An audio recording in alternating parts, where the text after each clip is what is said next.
Bismillahirrahmanirrahim. Assalamualaikum warahmatullahi wabarakatuh. Alhamdulillahirabbil alamin. Allahumma salli wa sallim wa barik ala sayyidina Muhammad wa ala alihi wa sahbihi ajmain. Amma ba'du. Muhasabah ke-65 tentang hati yang lurus.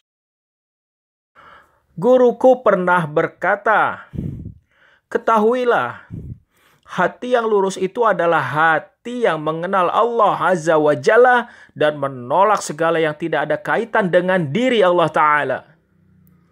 Hati itu akan merasa nyaman dan mesra dengan pendekatan kepada Allah Ta'ala dan merasa gersang bila berjauhan dengan dirinya. Kau tentu paham, kesempurnaan ibadah itu bermula dari dalam hati. Kemudian barulah menyeruak melalui perlakuan tubuh. Itulah mengapa dikatakan bahwa perilaku seseorang itu adalah cerminan dari apa yang ada di dalam hatinya. Bukankah Rasulullah Shallallahu Alaihi Wasallam telah bersabda, zuhud itu ada di sini, takwa itu di sini, dan ikhlas itu di sini, kata beliau sambil menunjuk dadanya 3 kali. Hadis riwayat Imam Muslim. Dan dalam hadis yang lain, beliau Shallallahu Alaihi Wasallam juga bersabda, sesungguhnya di dalam tubuh manusia terdapat segumpal daging. Jika segumpal daging itu baik, maka baiklah seluruh tubuhnya. Jika segumpal daging itu rusak, maka seluruh tubuhnya juga menjadi rusak. Ketahuilah, segumpal daging itu adalah hati. Hadis muttafaqun alaih.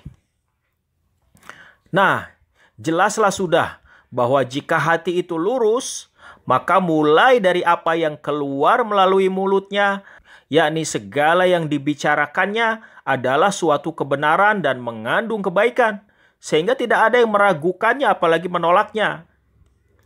Hati berbicara dengan hati, batin berbicara dengan batin, dan kebenaran dengan kebenaran. Maka ketika itulah apa yang dibicarakannya akan meresap ke dalam hati. Seumpama kita menanam benih di tanah yang subur dan tidak keras, maka benih itu kelak pasti akan tumbuh menjadi pohon yang kokoh, berdaun lebat dengan buah-buahan yang berlimpah dan manis, lagi memberikan manfaat bagi sesama. Namun jika hati itu rusak, maka tidak ada kebaikan di sana, atau ibarat pohon yang kering tanpa buah, atau rumah yang tidak berpenghuni, atau jasad tanpa ruh, dan seterusnya dan seterusnya. Itulah gambaran hati yang tanpa makna sama sekali, yakni hati yang membelakangi Allah Subhanahu wa Ta'ala, lagi mengkufuri nikmatnya dan lalu dimurkai olehnya. Lantaran itulah Allah Jalla Jalaluh menyamakan dengan batu, sebagaimana firman-Nya, A'udzubillahi minasyaitonirrajim. Bismillahirrahmanirrahim. Thumma qasat qulubukum min ba'di zalika fahiya kal hijarati aw ashaddu qaswah. Kemudian setelah itu hatimu menjadi keras seperti batu, bahkan lebih keras lagi. Al-Quran Surat Al-Baqarah ayat 74. Inilah murka Allah Rabbul Izzati kepada kaum Bani Israel yang tidak mau beriman kepada Nabi Musa alaihissalam dan tidak mau tunduk kepada Taurat. Allah Ta'ala lalu mengutuk hati mereka menjadi batu dan mengusir mereka dari pintu kedekatan dengan diri Allah Ta'ala. Nah, begitupun bagi dirimu.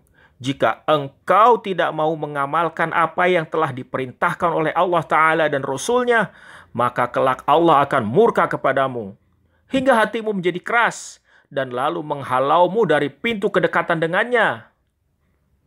Oleh karena itu, tuntutlah ilmu dari para ulama yang mengenal Allah Ta'ala dengan baik. Lalu amalkanlah ilmu yang kau miliki itu dengan landasan keikhlasan. Jangan sampai engkau termasuk golongan orang-orang yang disesatkan oleh Allah Ta'ala dengan ilmumu. Nauzubillah, summa nauzubillah. Ingatlah, jika engkau menuntut ilmu karena manusia, maka engkau akan beramal karena manusia. Jika engkau menuntut ilmu karena dunia, maka engkau akan bekerja untuk urusan dunia. Sebaliknya, jika engkau menuntut ilmu karena Allah Azza wa Jalla, maka engkau pun akan beramal karena diri Allah Ta'ala semata. Wallahu a'lam bishawab.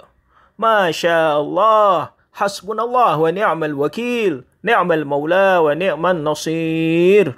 Wala hawla wala quwwata illa billahil aliyyil azim. Demikian, semoga bermanfaat. Wallahul muwaffiq ila aqwamit tariq. Akhirul kalam. Assalamualaikum warahmatullahi wabarakatuh.